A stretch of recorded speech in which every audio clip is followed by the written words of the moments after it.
Well, here we are, episode 5 of Dad Pod. Still not canceled. Oof, not canceled. Today, fatherhood without filters. Today, we're going to talk about all the shit behind closed doors. Usually, we don't let people, we've been gatekeeping for years. We're going to talk about today. Jeff, let's just get right into it. If your wife spends too much money, you're a bitch. Like Too Short said, bitch. The second you get married, finances are a team issue. And if you let your wife spend your money outside of those boundaries, you are declaring to her that there are no boundaries. And if there are no boundaries, you're a bitch. And in today's culture, a lot of times men are taking the lead of the woman, which in my opinion is horseshit. Yeah. Absolute horseshit. That it's the man that comes in, the man has to lead the way in terms of whether you're being frugal with your money, you budget your money, you gotta do something, especially now, the way stuff's going. Anyone that's got money in a 401k, depending on the day right now, you're either down 30% or you're maybe at about even. Yep. Depending on what Trump is doing with tariffs. All the more reason why you need to focus on your money together as a team. Yep. You have to. You have to. One of the biggest mistakes that I made is, I do social media marketing, I do real estate, we do promotions and all that stuff. And my wife had no clue what my days were looking like, right? So because she didn't have to earn the money, it was very easy for her to spend it, right? So one day I just took her on a ride along with me. Hey, you're gonna come with me to the start of my day, to the finish of the day. You don't have to work, you don't do anything, but I want you to see what this day looks like. And by 8 o'clock, she was just like, we've been in the car for 12 hours. You do this every day? I said, yeah. And that was like her moment of like, oh shit, this is the cost of the money, right? But so many guys are afraid to set boundaries because they think if they do, she's gonna leave. Absolutely.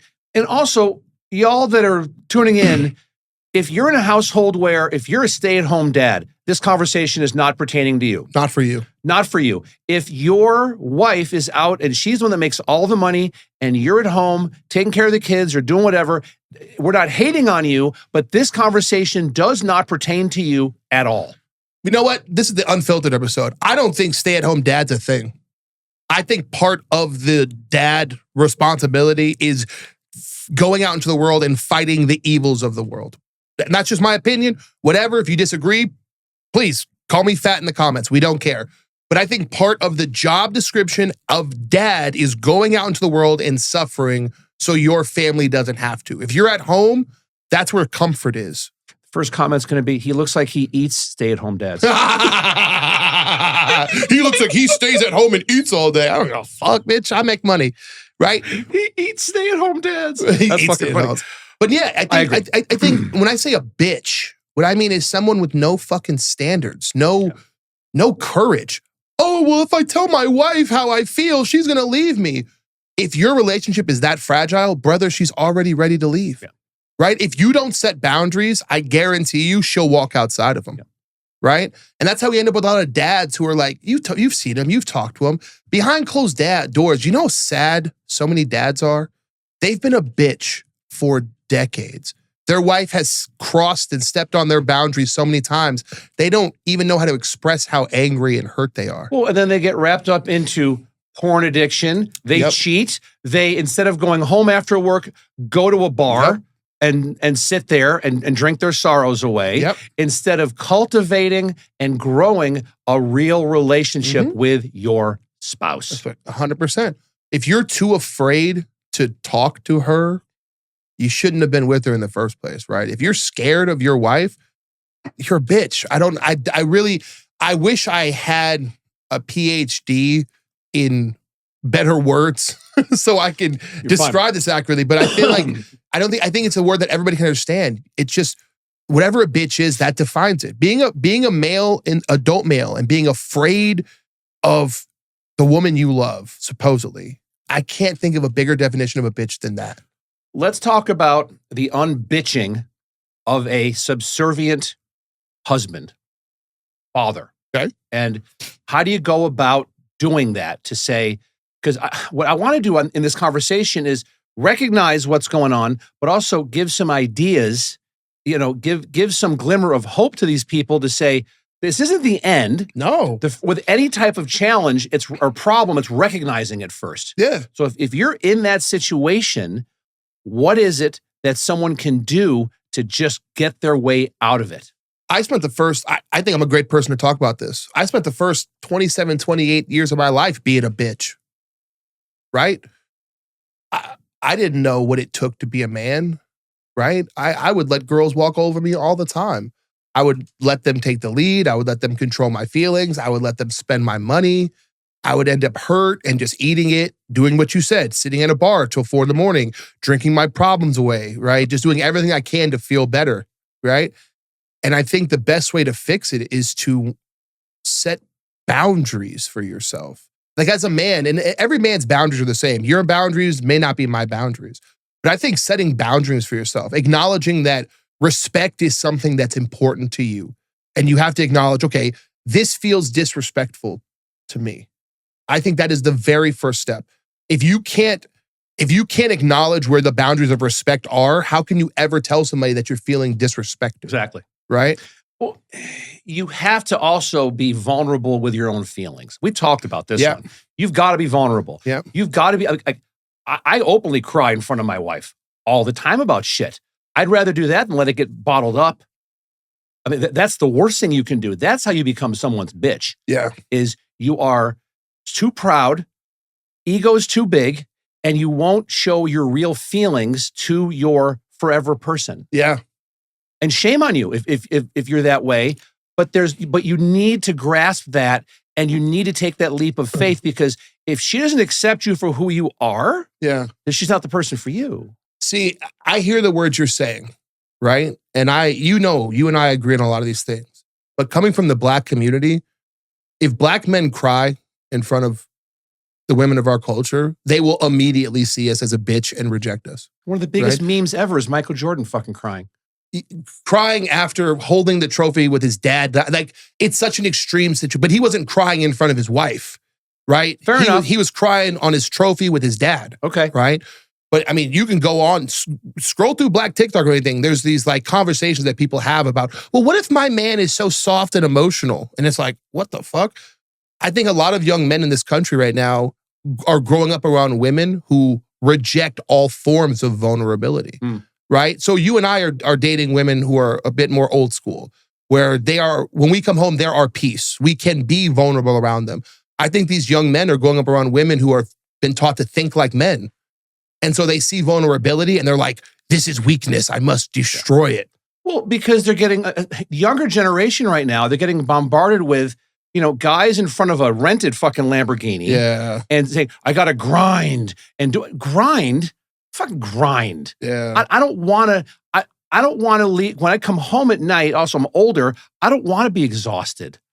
But I do want to feel that I need nourishment, whether it's physical, whether it is emotional, and I get that from my wife. Yeah. That she goes ahead and puts deposits in to wherever I'm lacking because she sees it. Yeah.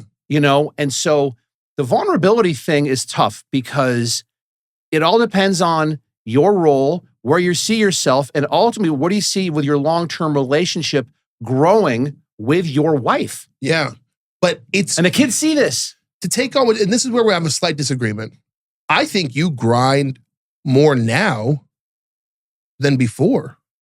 Brother, you run one of the most successful podcasts in Vegas. You schedule, you book, you grind. You're thinking about it 24/7. We do this podcast where you edit, you set up, you create, you think. We sit here, right? I think you're grinding more now than ever, but I think you're grinding for a purpose. That's a tough one. I never thought about it that way because I'm now, I'm not working as hard as I used to work, like get up at 6 a.m. and go. Now I get up, I have coffee with my wife, I'm scrolling through fucking shit on my phone, I'm returning emails. I'm more tactical with my time. Yes. Much more tactical. That when I'm in work mode, I'm in work mode.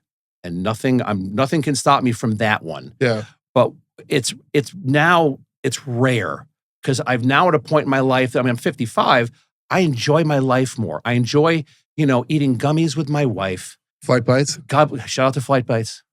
Sponsorship. Hey.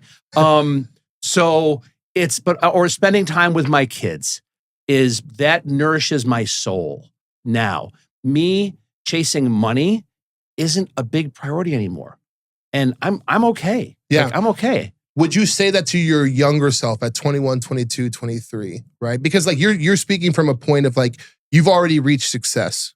You've already reached a level of, you have your house, right? You have your comforts. You have enough money to do the things that you want to do, to take your wife out, to treat your kids, right? You've reached a level that most men would call successful, right? But at 22, 23 years old, would you be telling yourself these things? I would tell my 22 or 23-year-old self to focus. And I mean, this is back when ADHD, Adderall wasn't around. There was nothing. You were just flying by the seat of you were just flying by the seat of your pants, man. And so I would tell myself to do whatever I had to do to focus and focus on one task and making myself really good at that thing. But towards what purpose? Did you always want to be a father, a dad? Is that something that was a goal for you? I always wanted to be a dad, but I never thought that I was going to be. Like we had Alex. I was 39 when we had Alex. So I was a dad later on in life. I was 45 when we had Jack. So I was an older dad. I had life experience, but I was a fuck up. When I was younger, I was, I was very good at inhaling. Draw your own conclusions with that one. Really good at inhaling. Being friendly with ladies. Very good at that, even though look like this. But if you can make a woman laugh, you want a panty dropper. You want to get a woman 3 levels above your pay grade. Make them laugh. Yeah, make them laugh or teach them something. Right? How to laugh at themselves is usually So I just think that getting back to put a button on this thing, it is something that men these days. It's like. Everyone's overly sensitive. Yeah. Everybody's fucking sensitive. Yeah. Stop it. Just stop it. Dig your heels in. It's okay to have a little conflict every now and then. Yeah. It's okay. It's imperative, in fact. It's something that will nurture and grow your relationship with your wife if you have disagreements. Yeah. You're not perfect together. Like, is my wife my best friend? She really is. Like, she's funnier than shit. I love her to pieces. But there's stuff sometimes we will agree to disagree on things. And that's okay. That's healthy to do that. But we're in a culture right now, like with politics and fuck you and, keying cars now and like, what the shit? Yeah. You'll see it in our comments section. Civil discourse has died because people are just too sensitive, right? They can't hear something that they disagree with and go, you know what? Why do you disagree with me? It has to be like, you're trying to tear down my worldview and you're Hitler. Yeah. You're fascist. You're fascist. There's no civil discourse. You ever seen First Take? Yeah. You ever seen First Take? Yeah. Everything's become First Take, where everything is either, why did you succeed or why did you fail? Debate about it. And it's like, that's not how real life's supposed to go. Do you think it's because they're looking for clippable moments for content? Of course. Right? It's because we're so, as men, I think that's why UFC has gotten so popular. We are so starved of conflict. Men, especially young men in America, we have to go, school is girl world. From kindergarten to high school, you're living in girl world. Sit still, pay attention, don't be fun, don't throw dodgeballs, don't fight, don't do anything that men do. Everything is girl world. That by the time these kids hit 21, they just want to see 2 dudes beat each other in the face to death in a ring, right? Look at the growth of Power Slap. Perfect example. Look at the growth of Power Slap, which it does nothing for me. Yeah. Nothing. I'm not even a UFC guy, but I see the business model and it's raw combat. They're not dancing around. Nope. There's no 3-minute rounds. Nope. It's you, me, get up there. I slap the fuck out of you. You slap the fuck out of me. We'll see what happens. It's like the most primitive form of manliness, but think about rap music. Right? Growing up, for me, rap music used to be melodic. It used to be fun. A hip, hop, a hip it to the hip, right? And now it's just like, I'm going to kill you. I'm going to fuck every girl I meet because I'm a man. Yeah. It's like the most caveman. But dudes are running to this shit because any form of masculinity is better than what they're growing up with in school, right? And I think maybe that's why they're so sensitive. Do you think? I think that, and this is something we've talked about in the past, is this is the most emotionally fragile generation of kids being brought up now. Yes. Because people are spending most of their time with the emotionally fragile children. Yeah. And that is a big fucking red flag. Yeah.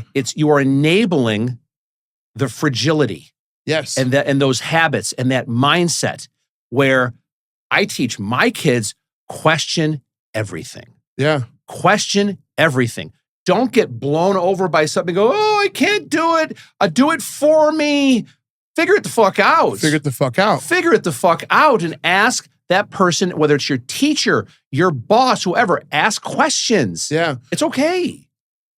You're right that this is the most emotionally fragile generation because for the first time ever, you're rewarded for being fragile. You're rewarded for it. You know, you teach your kids good lessons, but then they go on TikTok or Instagram and they see the person with the most clicks and the most followers is the person who's the most wounded and hurt about anything, right? There was a running joke on the internet, 10 to 15 years ago that at the end of all this political correctness, sensitivity shit, the only person allowed to have opinion is a handicapped LGBTQ Native American woman because she has suffered and struggled the most, so she's the only person allowed to have an opinion, right?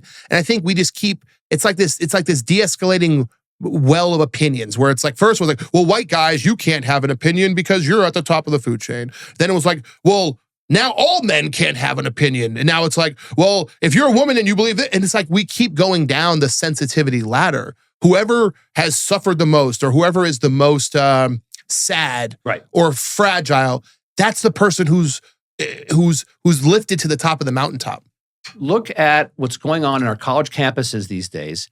These coddled fucking kids that are pro-terrorist, burning the American flag, pro-Hamas, pro-Palestinian terrorists. Yeah. And it's okay for them to act that way. Yeah. What? What the fuck? What the actual fuck? They're called allies. Allies, Jeff.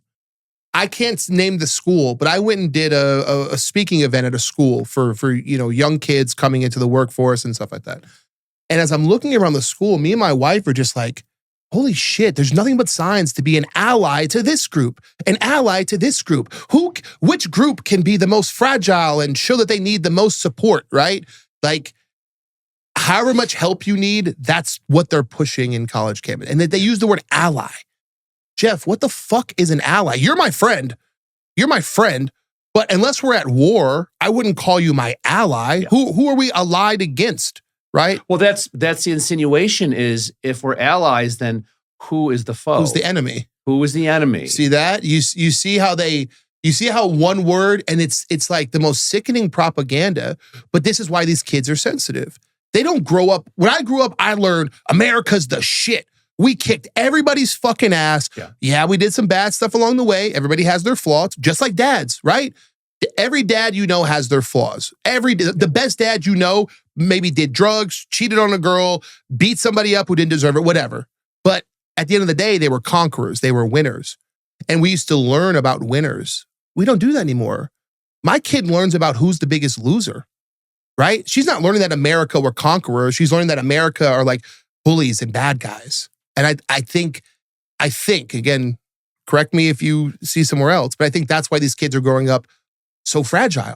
They're not learning to be strong. They're not learning to be winners. They're actually learning that to be a loser is more beneficial. It is something, I agree with you. It is something that as a society, until Trump came into office, we lost our nuts. We lost our nuts. And now we're back and people are fucking pissed. Yeah. Like all those, again, we say, oh, well, Trump won by overwhelming majority and everything else. Guess what? There's still tens of millions of people in the United States that hate him, hate everything he stands for. He could say, I'm going to be giving everybody, Doge has been a hit. Everyone's getting a $100,000 fucking check end of the year. They would still hate him. They would give the money back because it came from Elon. Exactly right. Donald Trump, to me, is the crux of when, I don't know if you remember this, but 2016, I watched everything change. It was like a light bulb. Young men, older men realized, wait, oh, we can be manly still? wait, that's allowed, right? It's like in a previous episode, we discussed how if you're if you open as a parent being too nice and permissive, when you try to go strict, people don't like that, right? If you have a kid and you're nice and you give them whatever they want, you're super liberal with them. You just give them whatever they want, candy, cookies, treats, and then they turn 14, you're like, okay, we're done with that. Time to be strict. They're like, fuck you, buddy, right? And I think that's what happened. We had been so liberal. We had been so pussy for so long that when somebody came along, it was like, no, we're done. People reacted like spoiled children react. It is, and it all depends on, again, I'll use like Trump and the tariff thing that's going on right now. Mhm. And he's brilliant. How he's handling it's brilliant. He's playing 3D fucking chess. As a parent, you hold all the cards. Yep. Just like Trump holds all the cards right now in terms of the United States economy Mhm. and the world. He can put tariffs on other countries because they need us more than we need them because of our spending power. 100%. If I'm a father, and I am, I hold all the cards because I have the confidence, the life experience, and I've made the mistakes. Mm-hmm. I've made the mistakes. I've Mhm. gotten kicked in the nuts enough and learned from that Mm-hmm. to shelve my ego and to not, like when my kids misbehave or do something wrong, not scream and yell at them. Do I hit my kids? I used to. It doesn't work. Yeah. I used to spank them. It doesn't work. So now it's more of a, how can I correct their behavior? And you just have a talk with them. Yeah. You slow down the cadence of your voice, you maintain eye contact, and you talk. And at the end of it, you go, what questions do you have? Did I say anything that's unfair or Yes. that you don't agree with or that you don't understand? Yeah. And when you do that, I've just seen overwhelming, evolution with my kids. Am I the perfect dad? Fuck no. Are my kids perfect? Fuck no. I'm just sharing my wins. Yeah. I'll share my losses as well. Of course. But we're here to help other dads who are caught. Yes. They're caught. They're caught between, do I go ahead and just chase money?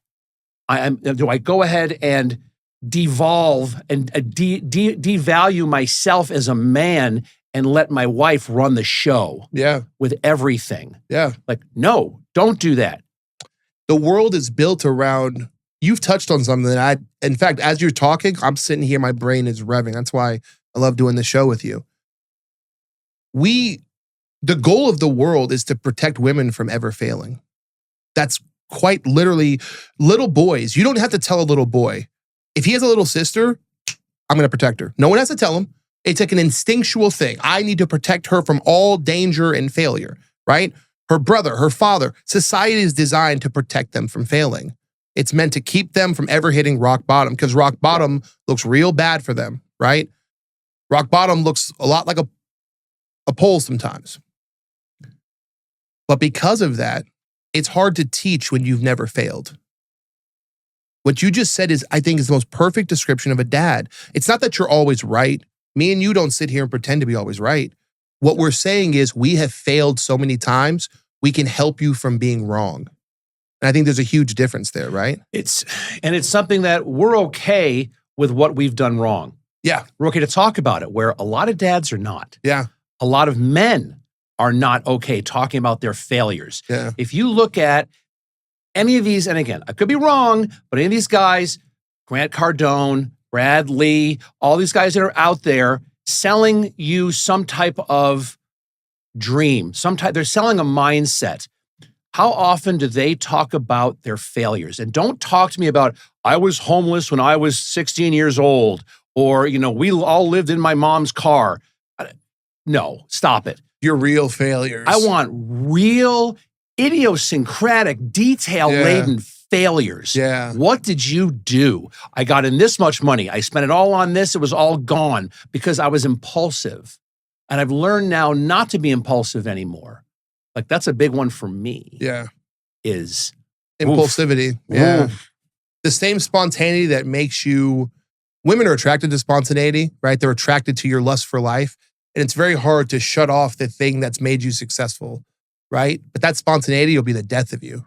Oh my God. And when you get older and there's more days behind you than in front of you, you really start to measure your actions and what you're doing and what is that effect it has on those that you love and protect. Yeah. That's huge. Yeah. Because if you're not doing that, you are, again, failing as a dad. But I think that's such a reason why being a dad is so much about sharing failures, right? Because when you're a young guy, you're 19, 20, 21, right? What has your impulsivity ever cost somebody else? Really nothing, right? At 21, I had never done anything that could really hurt another person. The biggest impulsive thing that happened to me was freshman year in college. I got crabs. Did you know the girl had crabs? Is that what you're saying? Didn't know. Called my mom and said, "Mom, remember back in 6th grade when I had a lice? Everyone goes through the lice phase. Remember back when in 6th grade I had lice? Yeah. Well, I have that, but it's somewhere else. Oh, you got crabs? Yeah, Mom. You talked to your mom about this? Oh, boy. Okay, and then her answer was, okay, I'll talk to Dr. Guattari, get you some Quell, and I'll be right up. That day, she goes to whatever the drugstore was and gets Quell, and I go up and I had my desk lamp. I'm right there with my fine tooth comb, like Age of Aquarius, fucking, 1970s fucking Woodstock pubes, going through, combing all the dead goddamn things out of there. Oh, yeah. Welcome to 1987. I don't know what to start. It's because your mom was such a gangster about it. Oh, yeah. Your mom instantly diagnosed, you have crabs, son. Oh, you've got crabs?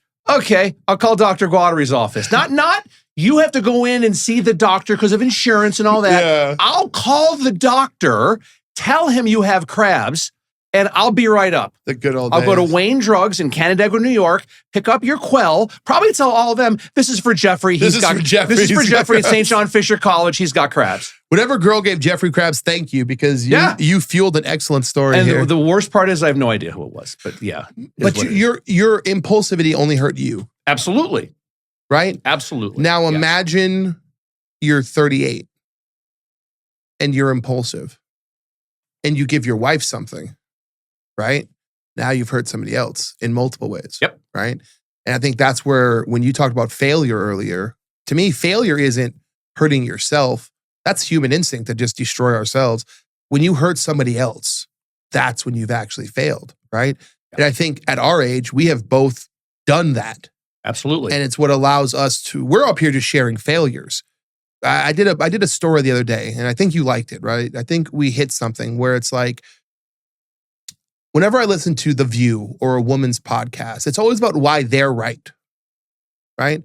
Listen to any mom podcast, there's every version of The View. It's always, here's why we're right. And I thought, there's nothing I can learn from that. There's nothing I can learn from you always being right. I need somebody to fail. And it's why I bring a lot of my failures to you. It's something for me to, like, the other day I was talking about, how do I talk to my daughter about Haktua? And you were like, oh, dude, just talk to her about it, And I'm like, oh, shit, I failed here. But it's helped me communicate now. It is something that you'll never be a bad father if you overly communicate feelings with your child. Yeah. And hear me out on this one, because we always say, well, you've got to protect your kids and all that.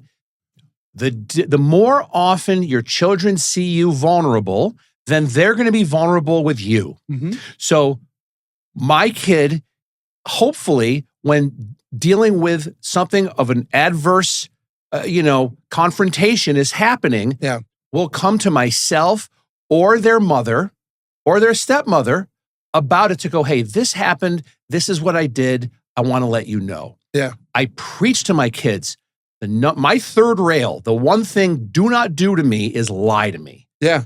Just don't lie to me, please. Because I know literally everything, because I get text messages from the teacher ahead of time before I pick you up and all that stuff. Yeah. And so I don't want my kids to get in trouble, but I do, because it creates those moments. Yeah. You can step up as a father and correct the behavior.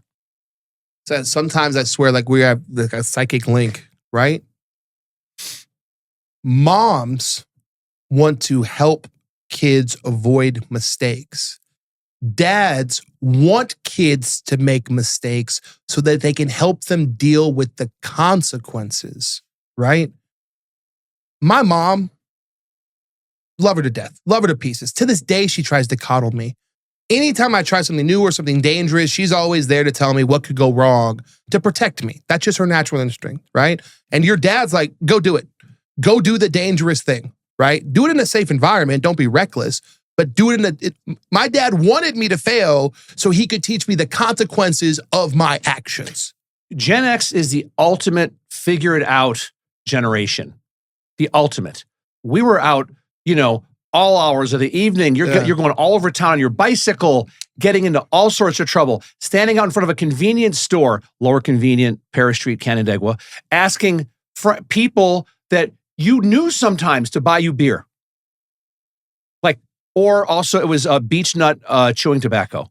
Beech Nut chewing tobacco. Beech Nut chewing tobacco. Chewing tobacco, that shit was still hot in the Oh, yeah. And this is the mid 80s. Yeah. Oh, hell yeah.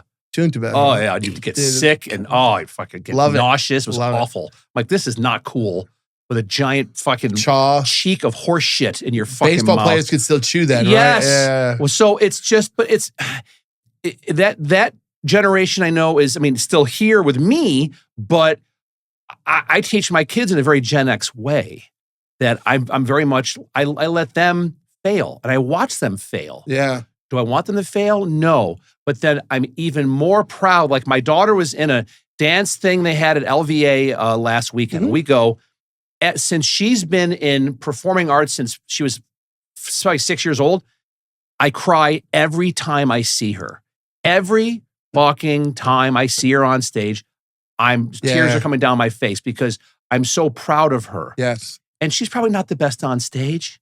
She's not the worst, but for her, she's perfect to me. Yeah. Because of what she's doing. And she loves it so much, Brandon. Yeah. And it brings tears of joy to my face that that's the moment I know I've won as a dad.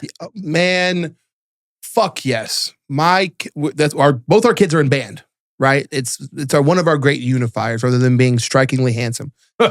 And she had her final performance over at Foothill High School, right? It was the finals and she had been stressing out about it.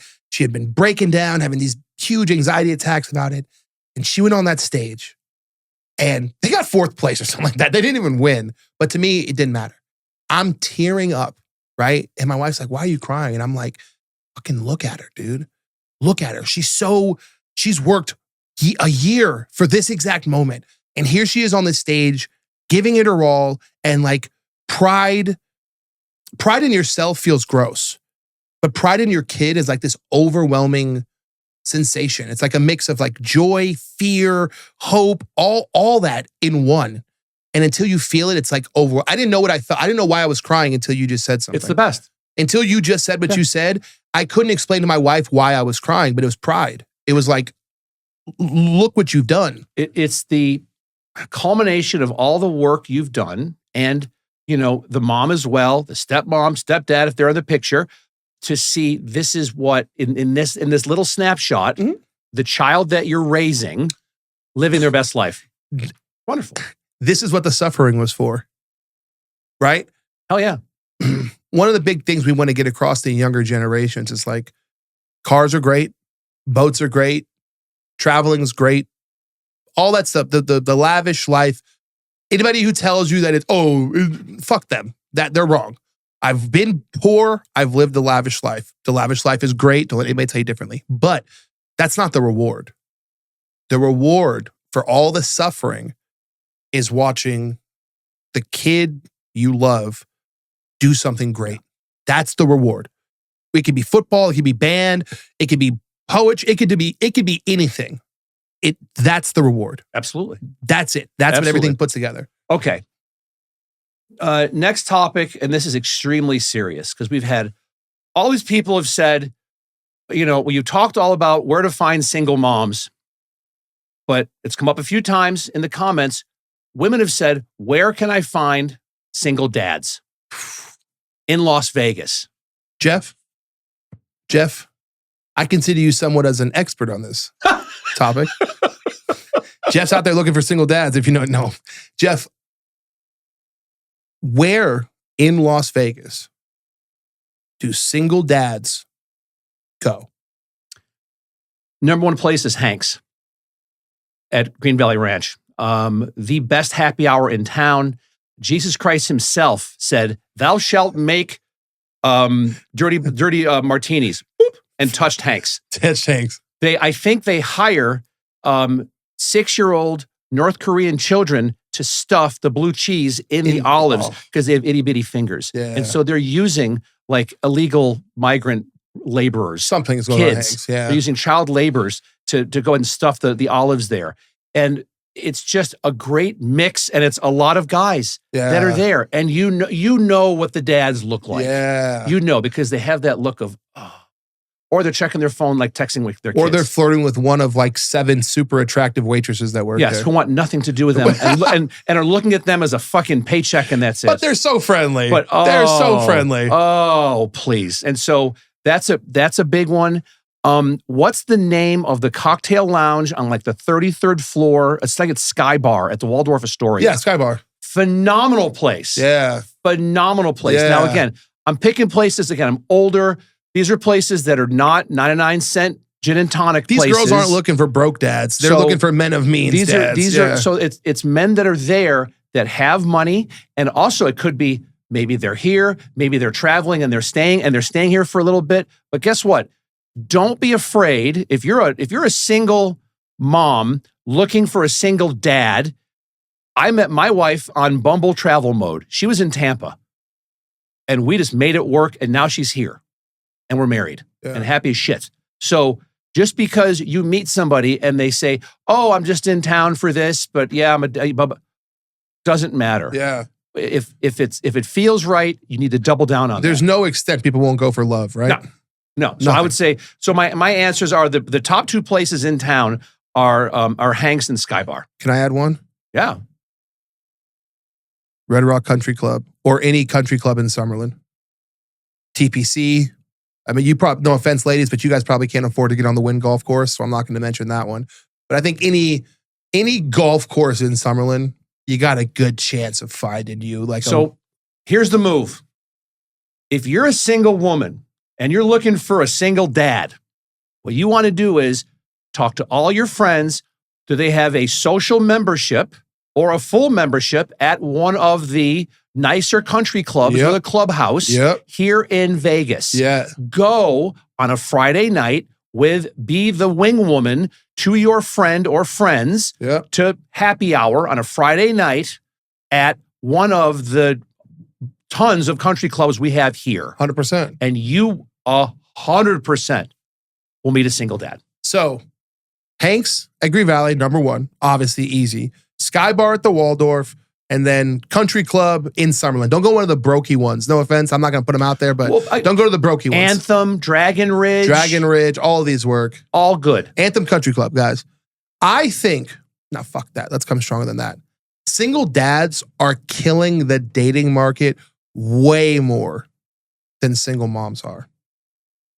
You talk to any young dude out there, right? And I think the whole MILF thing started with American Pie, Stifler, right? That's when young guys having sex with older women, it's been around, right? They've made movies about this before, but I think that's when it hit the cultural zeitgeist, right?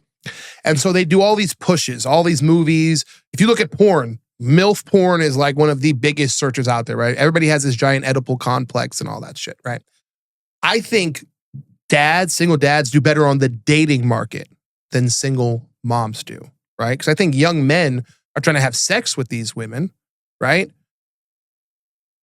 For reasons I'm not allowed to talk about, wink, wink. But I think single dads do better in terms of the dating side. I think that older single dads or single dads that have their shit together, that they're not just looking to go out and get laid. Well, to be a single dad, to have possession of your kid full time, right?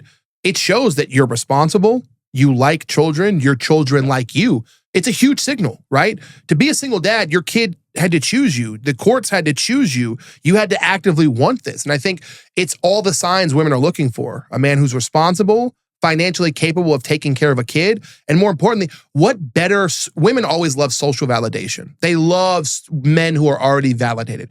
What better social validation than that of a kid? Of a kid saying, no, I want to stay with you, motherfucker, right? And I think that's why single dads crush the dating market, because everything women are looking for, you already have it in spades. You're a man of means, you're a man of learning, and you're someone that kids respond to, right? I would think that a single dad that has his shit together is a high value target Yeah. to a woman. Yeah. And I don't think young men, now again, I search dating statistics. I try to come in here with a lot of research. I don't think a lot of young single men are out here like, oh, I can't wait to marry that 35-year-old single mom, right?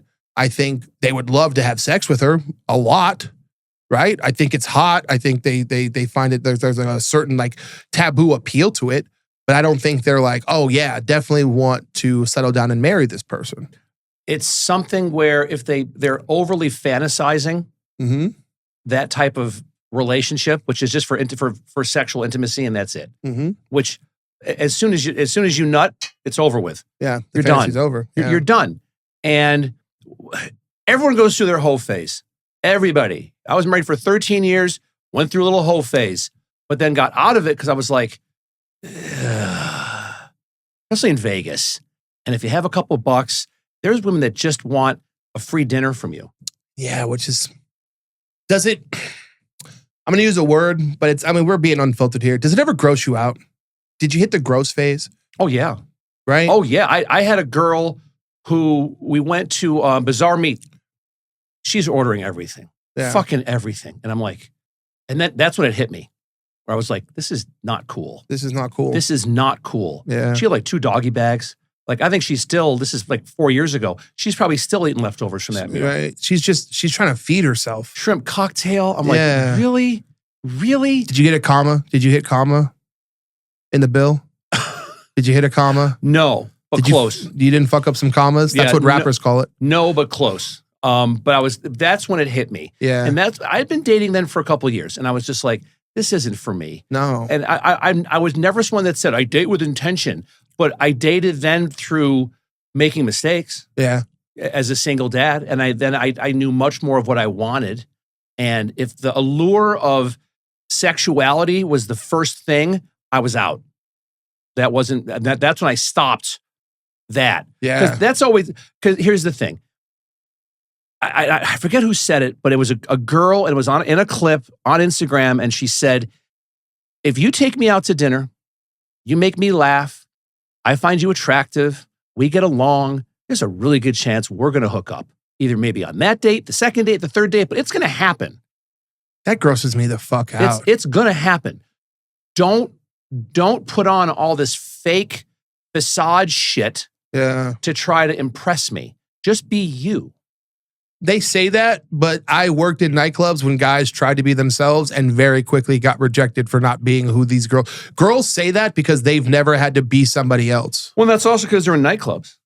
Oh, well, I mean, all kind of girls. Again, I can honestly say this. I've never been to a club before. Like in that, I've been to like work events. I've never in like, let's go to Excess. Never. Nightclubs. Nor would I. I've worked nightclubs. I've worked dive bars. I've worked everywhere that people gather. That be yourself line. You know what? Fuck it. Let's go.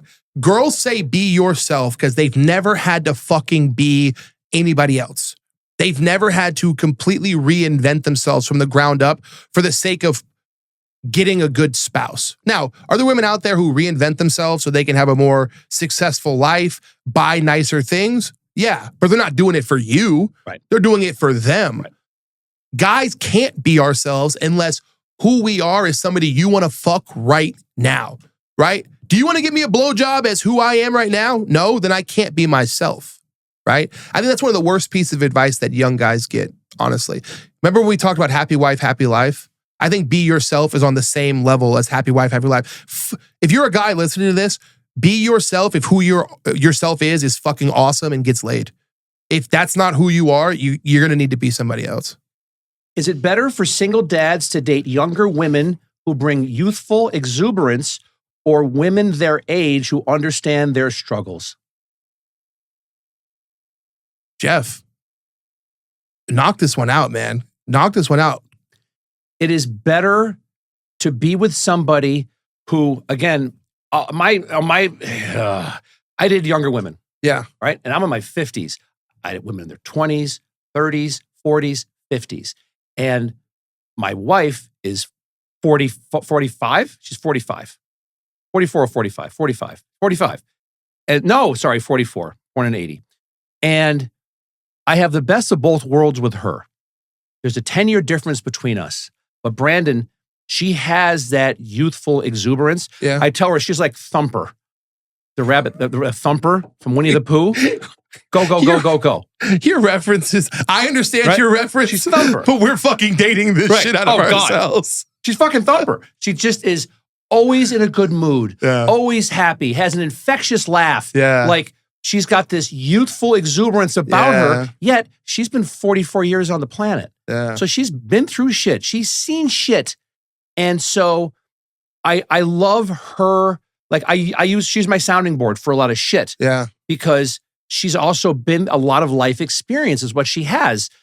I think it depends on what you're looking for. There's some guys that are out there that say, I think if you're with a much younger woman, a lot of times, I think that you're trying to fill a void that's never going to get filled. And that's just my opinion. So like they were maybe ugly in high school or whatever, and now they're trying to play catch up with older times, right? It's a lot like anybody who is on an HOA board now are people that were picked on back in high school and junior high. They're now on HOA boards. I think anybody who's in the Democratic Party is the same way, but we'll talk about that another day, right? They just like bullying the people who bullied them.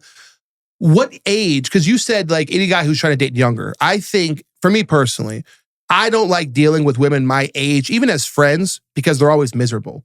Like, remember we talked about earlier how failure, we try to keep women from failure. And I think it's because a lot of the girls my age, especially the ones who are single, have failed so much that like life has just conquered them. They're just like beaten down. They just scroll Tinder looking for whatever to keep them from being alone. It's like a miserable thing. It's not fun. But your wife hasn't lost her feminine fun. She still smiles. I've seen her when she comes in here. Jeff's not lying, dude. She's like, hey, go, go, go. Yeah. She's fun. She always smiles. She always makes you laugh. She's always fun to be around. She's a pleasant person. Correct. Right? And I think that's really hard to find the older we get, right? And now everything I just said, take it with a grain of salt because look at the White House press secretary, Caroline Leavitt. She's 27 years old, stunningly attractive. Yeah. Right? Has a baby. Her husband is in his mid 50s. He's like 56, 57, I think. Yeah. Real estate developer. And they met. Did they meet on seeking arrangements or something like that? Who knows? But from the outside, it looks like they have a pretty nice relationship and they're in love with each other. Sure. Which, mazel tov. I love that. But that woman is fucking, talk about big dick energy. Yeah. When you see how she runs those press conferences and she puts the reporters in check, Yeah. which I've never seen that before. So she's somebody that she's 27, but she speaks with gravitas and she speaks with confidence from the podium like she's in her 40s or 50s. Sure, but she's still fun for him, I'm sure. Oh my God. So she's a unicorn. Yeah. To be at that age, to have that size dick, and to be just rolling over people, but also to be pleasant because she can go back and forth. And I'm sure there's a ton of women out there that are now looking at her as a role model. Yeah. And I love that. I think she's a great role model, I think she's right? the perfect role model. I don't care about political lines. Any woman Correct. who's confident enough to stand there, be beautiful, be feminine, but still be strong and confident in her voice, that's a role model. If you let political lines determine who gets to be a role model, who's not, I think you're not a role model yourself. Jeff, when I was 20, I wanted to date, when I was a junior in college, I wanted freshman girls. I didn't want to date senior girls, whatever. That wasn't attractive, right? And then when I got out of college girls became like this taboo thing, right? And then in your 30s, you want to date girls in their early 20s. When does that stop? At what age, right? At what age does it like, you know what? I don't need that anymore. Ooh, that's a tough one because it depends on your own individual maturity level. It depends on when are you done trying to feed that inner, like, I need to prove something to myself feeling. Like when I was a senior in high school, I was messing around with a senior in college. I thought it was this awesome. I thought it was awesome. So you've always been into older bitches. I was until I got older. And then it was like younger.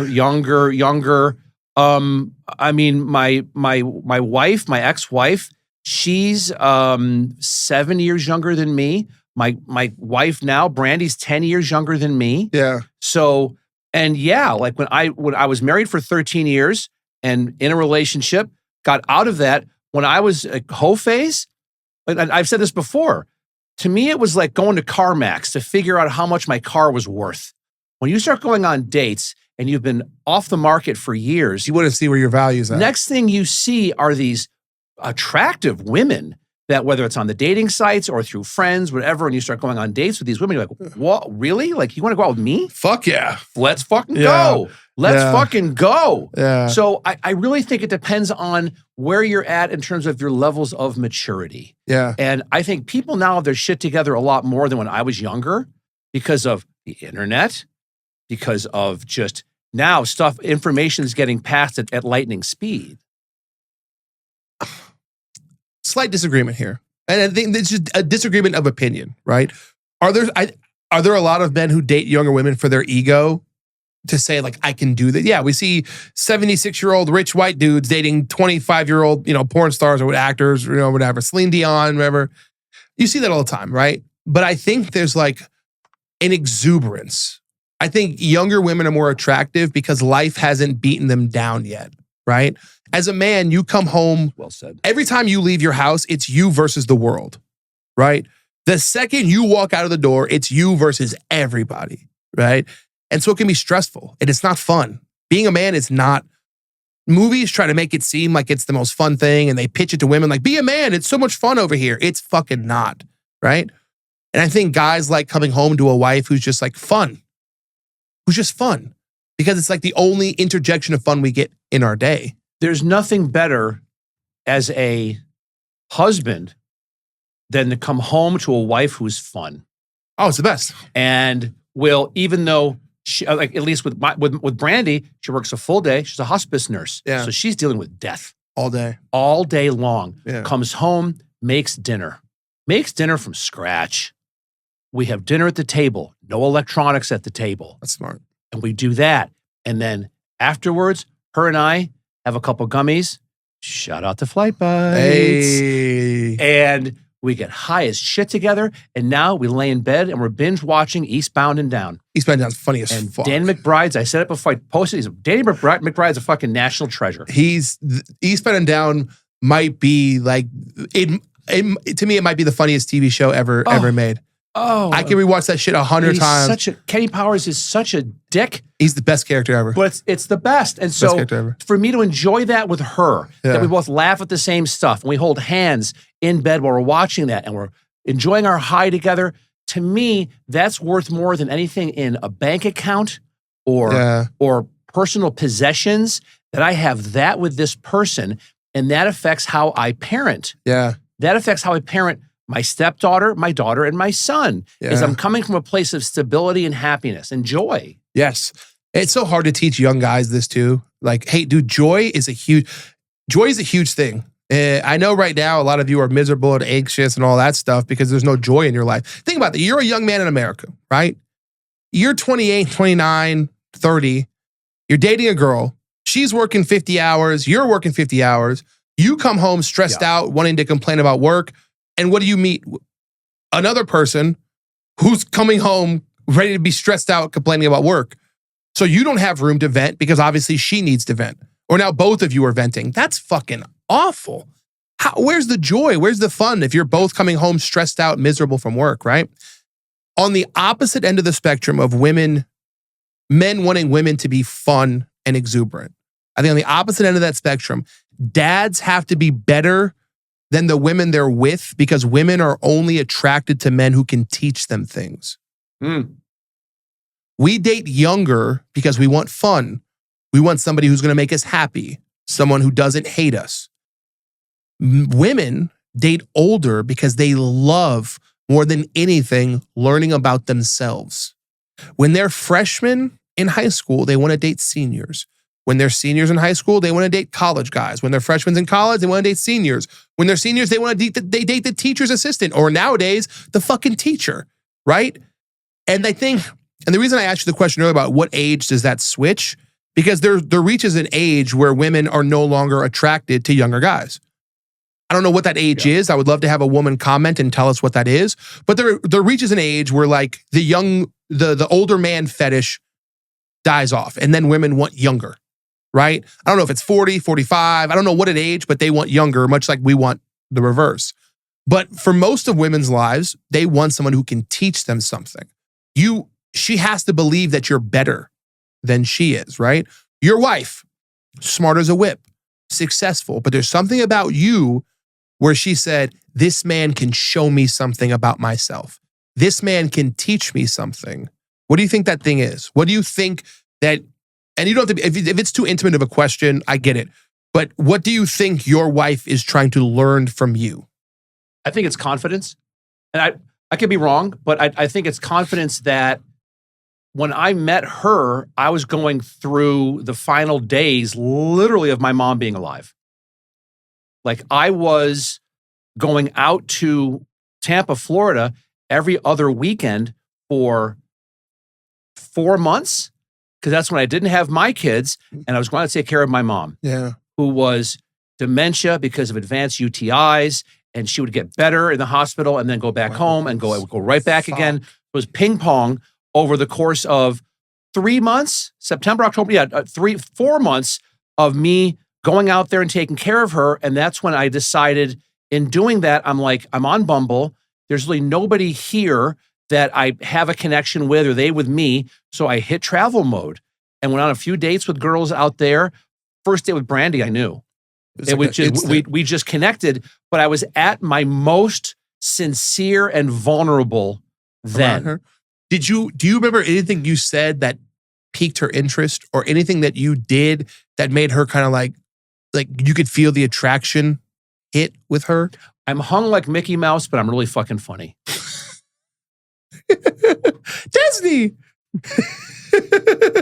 No, I'm kidding. No, I don't remember any. And I think it was that we had several talks on the phone, several FaceTimes. And the thing was, our first date, she made me dinner at her house. That's boss. And it was and I believe her. She said, it's the first time I ever had somebody come over to my house on the first date.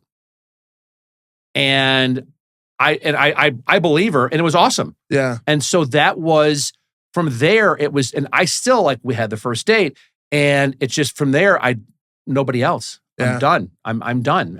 And not done in a way that's bad, done in terms of, I don't want to be intimate or let myself be really me to a member of the opposite sex and be intimate with them, except for my now wife. That's it. I think this is grown men, because I don't want to.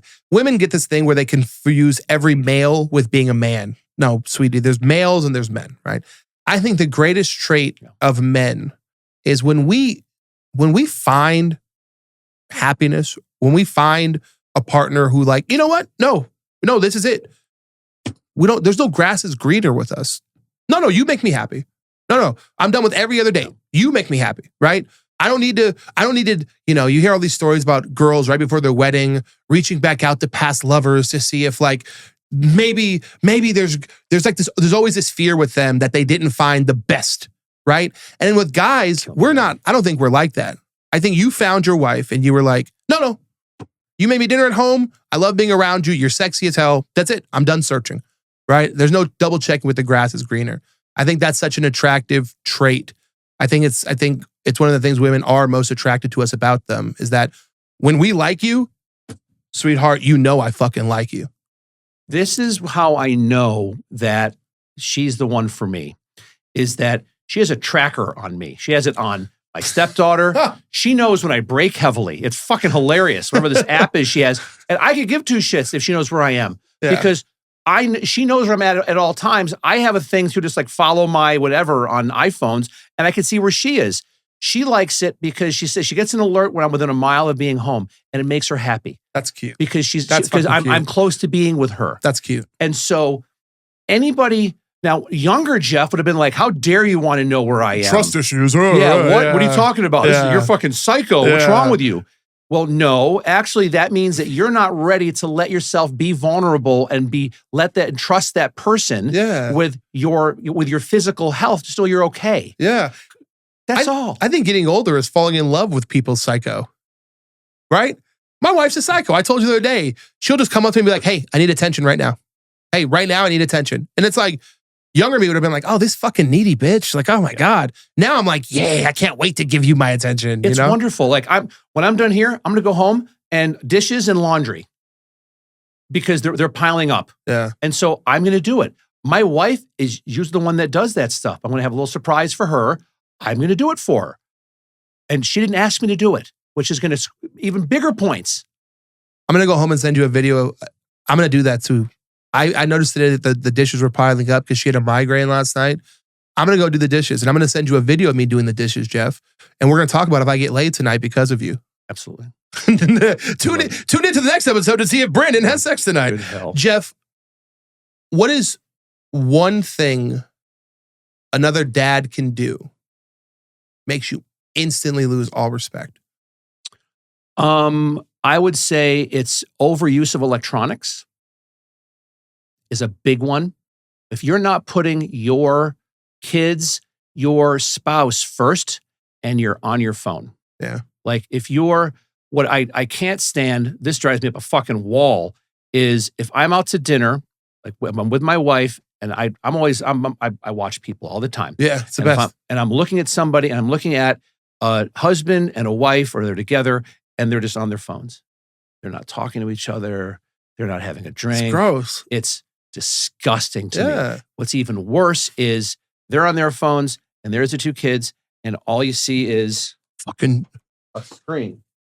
All you see is a fucking screen they call them because iPad kids. I saw that on TikTok. we're at LVA watching the show last weekend and the row in front of us, the guy had his kid on his lap and the kid has the brightness all the way down, is playing a video game on his phone instead of sitting there and watching these kids pour their hearts out Yeah. and doing all their dance numbers, which were awesome. Nope, this kid's playing fucking Frogger. Yeah. I'm also dating myself, but whatever it is.